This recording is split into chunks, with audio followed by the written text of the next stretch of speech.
हिरण्यकश्यप ने कहा अच्छा मैं नौधा भक्ति करूं तेरे कृष्ण के लिए, मुझे इनकी आवश्यकता नहीं है। सेवकों को बुलाया, खूब यातनाएं दी प्रहलाद जी को। कभी पहाड़ की चोटी से नीचे ढकेल दिया, कभी तेल के कड़ाहे में तलवा दिया, और कभी कारागार में डाल दिया, कभी विष दे दिया। लेकिन जाको राखे साइया मार सके न कोई, बाल न बांका कर सके जो जग बैरी हो। और कुछ नहीं बिगाड़ सका प्रहलाद जी का। तो प्रहलाद जी को एक दिन हिरण्यकश्यप ने कारागार में डाल दिया। इसे भोजन मत देना, ये भूख से मरेगा तो इसे याद आएगा कि इसका बाप इसका भगवान है, इसके पास भोजन मत पहुंचाना। भोजन नहीं गया, एक दिन, 2 दिन, 3 दिन। हिरण्यकश्यप देखने गया कि बिना भोजन के प्रहलाद की दशा क्या है। तो देखता है प्रहलाद के सामने तो 56 पकवान लगे हुए। आहा, ऐसे ऐसे पकवान हैं प्रहलाद के सामने, सजी हुई थाली है।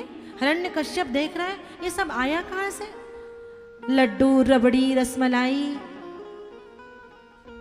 जलेबी, इमरती, सांभर बड़ा, दही बड़ा, डोसा, इडली, समोसा। आहा, एक से बढ़ के एक पकवान। खीर तो ऐसी बढ़िया एकदम मोटा करके दूध को बनाया गया, जरा सी चावल है नाम मात्र को।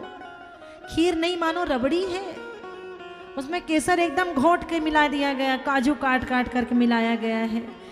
केसर का एक एक तिनका रख दिया, ऊपर में लंबी सी किशमिश बीच में खड़ी हो गई, एकदम डेकोरेट खीर है। देख करके हिरण्यकश्यप के मुंह में पानी आने लगा। भैया लड़ाई झगड़ा बाद में करूंगा, पहले मैं भी कुछ खा लेता हूं। लेकिन पापी के भाग्य में प्रसाद होता नहीं, वो सारे अंतर ध्यान हो गए। उसी समय हाथ पकड़ा हिरण्यकश्यप, तो दिन रात विष्णु विष्णु कहता है। होलिका आ गई। होलिका ने कहा भैया मैं इसे जला सकती हूँ। होलिका को वरदान था कि वो जब भी अग्नि पर बैठेगी उसे आग जला नहीं पाएगी, लेकिन उसे ये वरदान नहीं था कि प्रहलाद को लेकर के बैठेगी तो भी आग नहीं जला पाएगी। होलिका बैठ गई, अग्नि जलने लगी। धीरे धीरे होलिका जल करके भस्म हो गई। प्रहलाद जी कूद करके बाहर आ गए। हिरण्यकश्यप ने पूछा अरे कहाँ गई बुआ, होलिका कहाँ गई? अरे बेटा तेरी बुआ कहाँ गई, बुआ कहाँ गई? अरे पिताजी तुम भी कहाँ की बात करते हो, बुआ तो धुआं हो गई, प्रहलाद तुम्हारे सामने खड़ा है, वो धुआं बन गई। हिरण्यकश्यप हाथ पकड़ता है और कहता है, तो दिन रात विष्णु विष्णु करता है। ये बता तेरा विष्णु मेरे सामने क्यों नहीं आता है, क्या वो मुझसे डरता है? बोले नहीं पिताजी डरता नहीं है, मेरा विष्णु तो हर जगह है। हरि व्यापक सर्वत्र समाना, प्रेम ते प्रगट होई मैं जाना। वो तो हर जगह है, बस प्रेम लाना पड़ेगा। हिरण्यकश्यप ने कहा प्रेम तू ला, आज प्रगट तू कर, मेरे मन में उसके लिए प्रेम नहीं है। हिरण्यकश्यप जब अकड़ गया तो आज तक प्रहलाद ने विष्णु को देखा नहीं था, लेकिन आज विश्वास के साथ कह दिया मेरा विष्णु कण कण में रहता है, यत्र तत्र सर्वत्र रहता है। जले विष्णु, थले विष्णु, विष्णु पर्वत मंडले यत्र तत्र सर्वत्र विष्णु, सर्वम विष्णु मयम जगत। आज उसे यही आना पड़ेगा, आज से पहले देखा नहीं था। ये नहीं कहा कि चलो वृंदावन, कहा नहीं अयोध्या चलो, हिमालय चलो, नहीं यही आएंगे। हिरण्यकश्यप ने कहा तो क्या तेरा विष्णु हर जगह रहता है? बोले हाँ हर जगह रहता है। तो क्या इस खंबे में रहता है? बोले बिल्कुल रहता है। तो क्या मेरे तलवार में रहता है? बोले बिल्कुल रहता है। क्या मुझ में रहता है? हाँ रहता है। क्या तुझ में रहता है? हाँ रहता है। क्या मेरे गदा में है? बोले हाँ। पिताजी मोह में, तो में, खड्ग खंभ में, जहां देखो तहां राम। हिरण्यकश्यप ने गदा उठाया और जोर से खंभ पर प्रहार किया, तो गर्जना करते हुए भगवान नरसिंह प्रकट हुए। आधा शरीर मनुष्य के समान, आधा शरीर सिंह के समान। नरसिंह भगवान गर्जना करते हुए प्रकट हुए। बोलिए नरसिंह भगवान की जय हो, भक्त वत्सल भगवान की जय हो।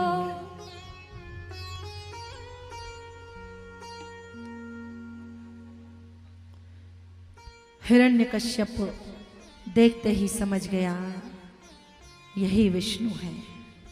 सेवकों ने कहा ये तेरा भगवान है, इसके रूप का ठिकाना नहीं है, आधा मनुष्य है आधा पशु है, ये तेरा भगवान है, तू इससे प्रेम करता है? देख तेरा बाप कितना सुंदर है, तो इससे प्रेम कर।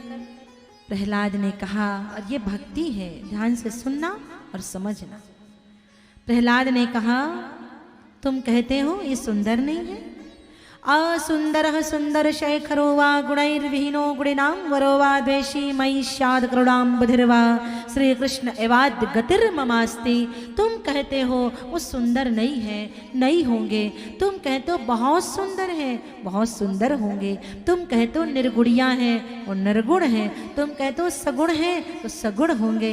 इन सब की गणनाएं तुम करो, ए दुनिया वाले करें, मुझे इन गणनाओं में पढ़ने का समय नहीं है। मैं तो केवल इतना जानता हूं कि मेरे विष्णु के बिना मैं एक श्वास नहीं ले सकता, एक श्वास नहीं ले सकता। और भगवान के बिना केवल प्रहलाद नहीं, हम सब भी एक श्वास नहीं ले सकते भगवान के अस्तित्व के बिना। तो सज्जनों, अंत तो गत्वा नरसिंह और हिरण्यकश्यप का घनघोर युद्ध हुआ। भगवान नरसिंह ने ले जाकर के राजमहल की देहली पर बैठा दिया और कहा, याद कर ब्रह्मा का वरदान, न दिन है न रात है, इस संधि काल है, न तू घर के अंदर है न बाहर है, मेरे अंक में है। मैं ब्रह्मा की बनाई हुई सृष्टि का मैं प्राणी नहीं हूं। सच तो यह है कि ब्रह्मा मेरी सृष्टि का प्राणी है। मैं ब्रह्मा के बनाए हुए काल में तुझे नहीं मान रहा हूं। भगवान ने पुरुषोत्तम मास बना दिया, मल मास बना दिया। और हाँ, मैं किसी अस्त्र शस्त्र से तुझे नहीं मार रहा हूं। भगवान ने बड़े बड़े नख प्रकट कर लिए, नाखूनों से कहा, ये जो शस्त्र है मेरे, ये न तो निर्जीव है और न सजीव है, आधे निर्जीव है और आधे सजीव है। नाखून जो हमारे होते हैं ये निर्जीव होते हैं, जो नख है वो निर्जीव है। काटो तो पीड़ा नहीं होती है, लेकिन इधर उखड़ जाए तो पीड़ा होती है। आधे निर्जीव है आधे सजीव है। और इतना कह करके भगवान ने हिरण्यकश्यप का पेट बीज से फाड़ डाला, चीर डाला। गर्जना करते हुए हिरण्यकश्यप का संहार कर दिया। मानो आज पाप का नाश हुआ, धर्म की जय हुई और सारे देवगण भगवान की जय जय करने लगे। नरसिंह भगवान की, करुणा निधान भगवान की, भक्तवत्सल भगवान की हो। जिन आंखों से कृपा बरसती है, अभी भी उन आंखों से क्रोध बरस रहा है। जो भगवान करुणा निधान है, उनके आंखों से क्रोध बरस रहा है। सब आए, शांत कराने लगे। नारद जी आए, वो भी बीड़ा लेकर के भाग गए, क्योंकि भगवान का क्रोध शांत नहीं हुआ। गंधर्व आए, वो भी भागते हुए नजर आए। सारे देवगण आए, वो चले गए। माता लक्ष्मी को भेजा, हे देवी जाओ, आप मना सकती हो। माता लक्ष्मी भी भागती नजर आई।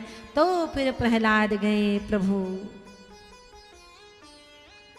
मैं जानता हूं मैं नीच हूं, मैं असुर जाति का हूं भगवान, लेकिन प्रभु ये भी जानता हूं कि आप ऊंच नीच नहीं देखते, आप जाति पाति नहीं देखते। प्रभु आप मुझ अकिंचन को, मेरे अकिंचन के लिए आप आज इस राजमहल में आए।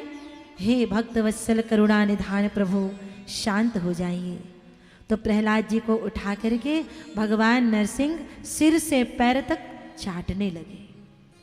जैसे गौ माता अपने बछड़े को चाटती है, ऐसे ही प्रभु प्रहलाद जी को चाटने लगे, मानो सहला रहे हो और मानो कह रहे हो, लाला मुझे आने में बड़ी देर हो गई, मेरे कारण तुझे बहुत सहन करना पड़ा, लेकिन समय यही था।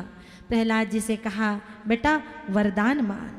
प्रहलाद जी ने कहा, प्रभु कुछ नहीं चाहता, कुछ भी नहीं चाहता हूँ, केवल आपकी कृपा रहे, आपका मेरे सर पर हाथ रहे और आपकी भक्ति में निरंतर करता रहूं, इसलिए मुझे संतों की संगति मिलती रहे। बस दो बातें चाहता हूं।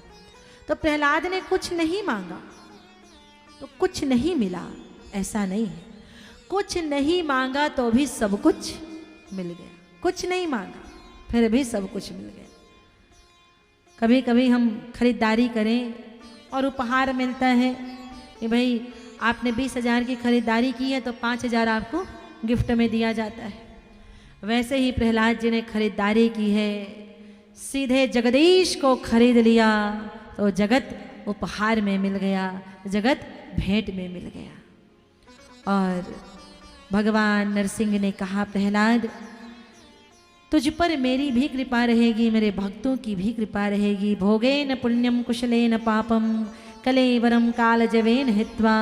पुण्य और पाप को छीड़ करके तू मेरे धाम पर अवस्थित होगा, मेरा आशीष है।